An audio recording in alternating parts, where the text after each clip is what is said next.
Hey, hey, hey. What's up? So, had a really great call for deal makers last night that stemmed from a conversation that I had in Bogota with someone who is works basically for for the Gap, and we're talking, and was very shocked to find out that the Gap is a franchise. So one of the things that was interesting about the conversation is finding out that when she was telling me she worked for the Gap, it wasn't for Gap USA. Let me turn off that notification for y'all. Actually, all right, come back to this screen. So, finding out that the Gap is actually a franchise. And so she was talking about working for the Gap and also telling the story of the person who started the Gap Columbia. I'm like, wait, what are you talking about? Like, how they start the Gap Columbia? And it turns out that in 35 countries, the Gap is actually franchising. And they're moving actually in a lot of the other countries, they're moving to this franchise model, which is really, really interesting.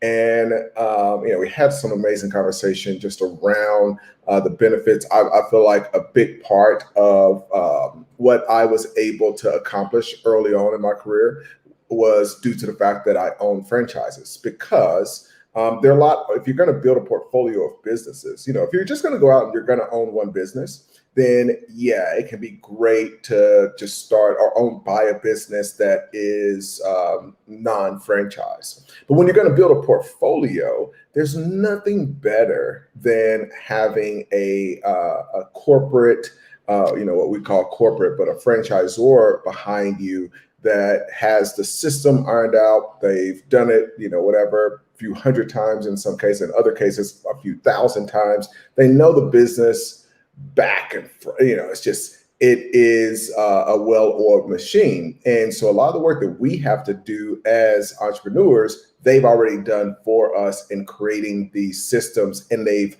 duplicated time after time. Now, the one thing that I think is really cool right now is that financing is as cheap as ever. And I look back on my career, I used SBA financing, I used bank financing. And one of the reasons I did is because banks love, love, love financing franchises, because the franchise has a history and they can look back and say, okay, this thing has had 400 units all over the country. It's had 4 that didn't go well. These statistics are the opposite of us investing in somebody who started a business. Most of what I try to do is look at where's the easy path. Where's the easy button? And so, if people said, oh, like, banks never want to give me money because I want to start a business and they don't like giving money to start up, my question goes, okay, cool. Who do they like giving money to? And then you just go down that path to get that money. Instead of, I think what a lot of people do is they try to put the square block in the round circle, and it's never going to fit. And so everything becomes a lot easier if you're kind of following what investors want, what banks want, where the large profits are, where there's low risk. It's not anything that's genius. I don't want to start a business because I don't like losing money. And a lot of people lose money starting businesses. So ta-da, don't start a business. So when I'm coming up with ideas, I'm not starting from like just some huge, and there was a really great question at the end of one of the lives, like, how do you improve deductive reasoning? And I think a lot of it is starting with what you want. Most people are being told what they want. On Instagram, every time you're on Instagram, there are people that are telling you what you want. On Facebook, they're advertising, they're saying, oh, like, here's this new course, here's what you want, here's what you need. And it's better to take a step back and say, what do I really want? Now, this whole Gap thing was really interesting to me. And, I wanted to go through what I think are the 3 best or most profitable strategies when it comes to franchising. And so I started doing a lot of research into the international franchises. And one of the things that is interesting is that when it comes to the strength of these brands in other countries, I think it's an overlooked opportunity to take a brand that's in the US, and especially if they're interested in expanding and franchising those into other countries.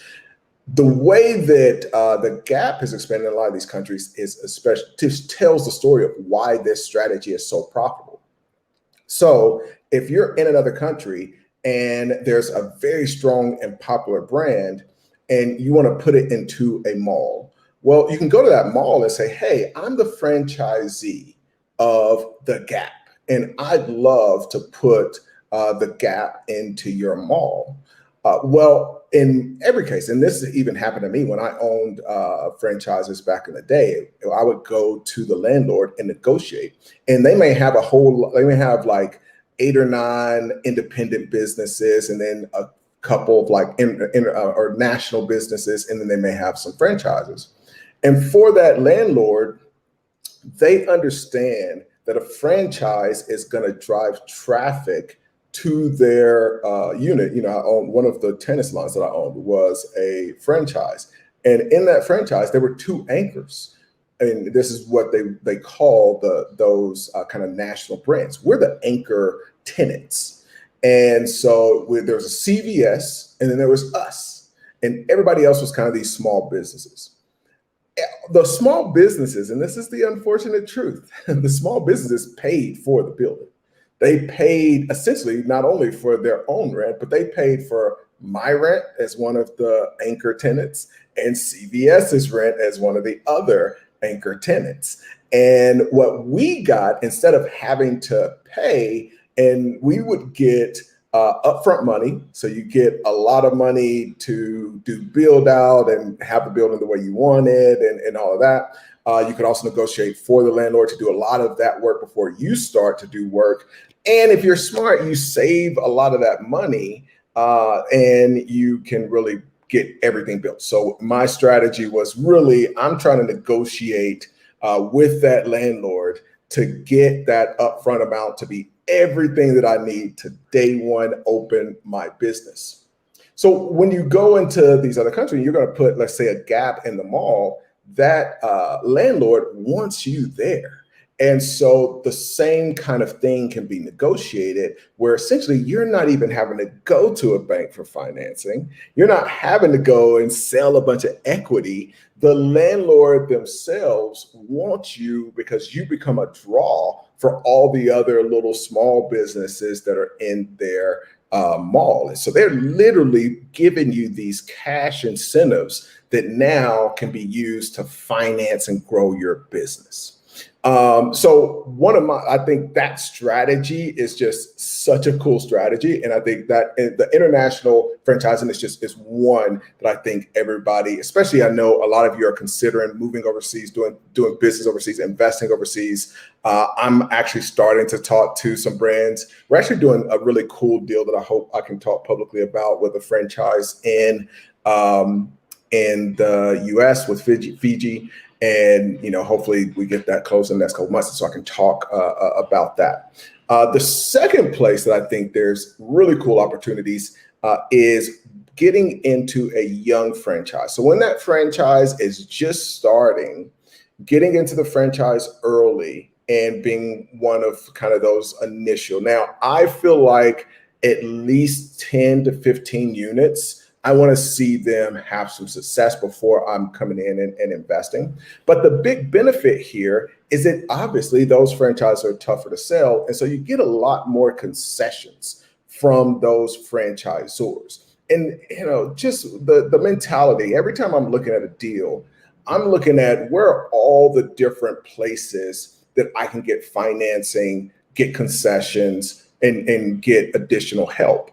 And so, when it comes to financing, that franchisor may even be a source of financing because they want to make sure that they're getting, especially if you come in and you show up, you've got the experience, you're going to be able to grow the business. They're incentivized to do everything they can to get get you everything you need to make the business work, which can include financing. If not that, then at least you get concessions. So you might get a concession on the franchisee fee, where that's paid over time. You may get concessions on the distributorship if the inventory is coming to you, where you get really great terms and you don't have to pay for that inventory until you're selling. Just all these kind of really cool things. The second thing is I'm looking for help. Like I want them to make sure that I'm as successful as possible. And, I've had it where, in addition to obviously sending my manager or me going to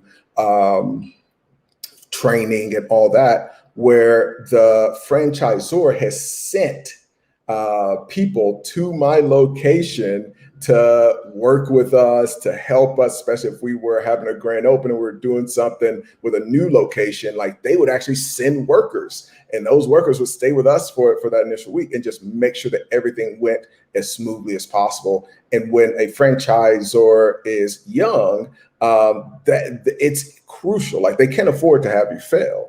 And so you have this person that's at your back that's helping you. And that is just really valuable. Now, the third thing that where you get the most profit is something we've talked about when it comes to private equity and just private equity strategies. When we're looking at our fund, the thing that we want to do to make sure that we're able to grow that business is we want to make sure that we have a way that there's basically synergy between the businesses that will generate more money for both businesses, or at least for the new acquisition. And so, when we did a deal with when we did a deal with an accounting firm, we knew, well, we've got all these businesses in the portfolio. As soon as we buy this is a great deal. We're doing a deal right now in PEFI 3 with an agency. As soon as we did that deal, we actually negotiated with PEFI 2 to take over work on one of their deals, and that instantly grew the income of the agency that we acquired. Now, the cool thing is when it comes to franchises, you can do the same thing. And so, when I owned the Homevester franchise, guess what? We're doing a bunch of financing, a bunch of mortgages. And so that led to me buying a mortgage business where now those two are working together. And so you can start to put these things together. And why it's beneficial to do it with franchise in particular is that you already have a system. You already have all the operations in place, and you're not having to learn everything. For me, and going back to why I think franchises in particular are great for portfolios. When you've got a portfolio of a bunch of small businesses, when it comes to innovation, when it comes to staying ahead of the competition, when it comes to the marketing, when it comes to hiring the right people, all that stuff, you've got to think about that among 4 or 5 businesses. And, obviously you're hiring people, so those people are helping you, and you're partnering with agencies, but you're putting together those teams to make sure that basically the ship is being steered in the right direction. When it comes to franchises, you have a franchisor that you're essentially outsourcing that work to. And so it's funny to me when people are like, oh, I don't know if I want to pay the franchise fee or the royalty. It's like, you're going to pay that. It's just a matter of if you're going to pay that and get very talented people because you're splitting it among 500 folks to pay for that, or if you're going to pay for that yourself. Because if you want to have I'm only in this to try to build passive things, try to build wealth. So if you're in it for that, then eventually you've got to do that work anyway, and you've got to pay that cost. But you're building it from scratch. And I tell people, one of the reasons, I talked about this on the Deal Makers Institute call last night. One of the reasons I love buying a business is that you have a seller, and that seller is going to offer some kind of seller financing. If they're not, you shouldn't close the deal. And that holds them accountable. Like either your job, this isn't like free money, it's an earn out. Like it's that you're tied to this business because your job is to make sure that we're doing everything we need to do, since you have more experience with the business, to make sure that it's successful. So this is a partnership. You're only getting this money if things work. And so you've got somebody who's motivated, who has some experience. Now, let's take a franchisor. With a franchisor, you have that same thing. The big difference is, though, there are two very big important differences. The number one big difference is they've done it 100 times. They've done what that seller has done, but they've done it among 100 different locations and or in thousands. When we did the Subway deals, like thousands of locations. But when I was doing some of the other franchises, I just got in home base like early days, early days, man. But that's one of the reasons I did was like I talked about, I was able to negotiate some really cool things. I was kind of broke. I mean, this is after somebody's like blowing up my other phone. But after Cool Wall Street failed, went to the bank, left there, I wasn't like balling. And so I needed somebody who would look over that, get my hustle, flew out there, literally met with the founder who, unfortunately just so talented, man. This guy built a brilliant business, passed away of cancer, but was able to build a rapport with him. And this is some of the work that you may have to do. I was a young Black kid and was like, yeah, I can do this. And it's like, yeah, we don't know. So I flew out to convince them and was able, and that happened with a couple of the franchises where I went and I met with the CEO personally to convince them, because they're trying to make sure they're going to be successful. And regardless of race, like they're just looking at, okay, at this point, I'm a 23-year-old kid, like we can't have somebody come in this thing that's going to be unsuccessful. So the first part of that is that they've done it hundreds of times. But the second part is that they can't afford for you to fail. And so I was willing to do all of the work to get in, because I knew once I was in, they were going to do all the work to make sure that I failed. I mean, that I succeeded, that I didn't fail. So they were going to put up, like I said, they would send out people if we're having issues, they would send out people, if we're having a big sale. They did whatever it took to make sure that we were successful. And the thing that I tell people is like, it's basically like if you had a seller that sold you the business, they offered financing, but the business failed. It'd be as if that seller had to go out everything they did from then on. Every time they tried to do a deal, every time they tried to apply for something, it was almost like on their credit report. So it would be on their credit report. They'd, oh yeah, by the way, I sold this business to somebody and the business failed. It'd be like every time they went anywhere, that was going to be kind of on their resume or in their credit report. Because with a franchise, if they let you into the franchise and it doesn't work, it fails, that is a part of their FTD, which is essentially their credit report. And so every time somebody's interested in that franchise, there's a page where that person go to and not only see like, oh, well, they've had 3 fail or they've had 10 fail. No, they see, here is the location that failed. Here is the person's name. Here is their address, their phone number. If you want to contact them, you can contact them and find out why it failed. So it would be like that seller of a business offering you financing, and then if it didn't work, them having to carry like a badge around for the rest of their life saying, yeah, I sold this person a business. And so you get those two things and it just makes it this incredible opportunity. You've got a franchisor that's basically like a seller that's done it hundreds of times. They're way more motivated to make sure that you succeed.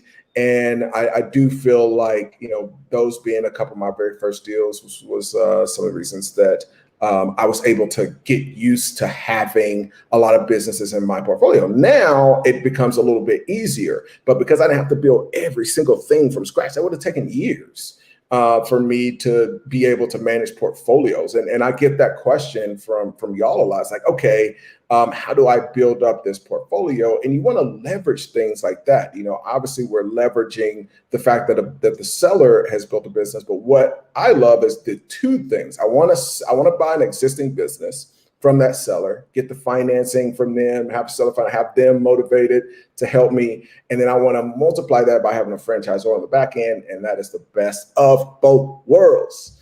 All right, let's answer a few questions and then we'll get back to work on this beautiful, beautiful Friday.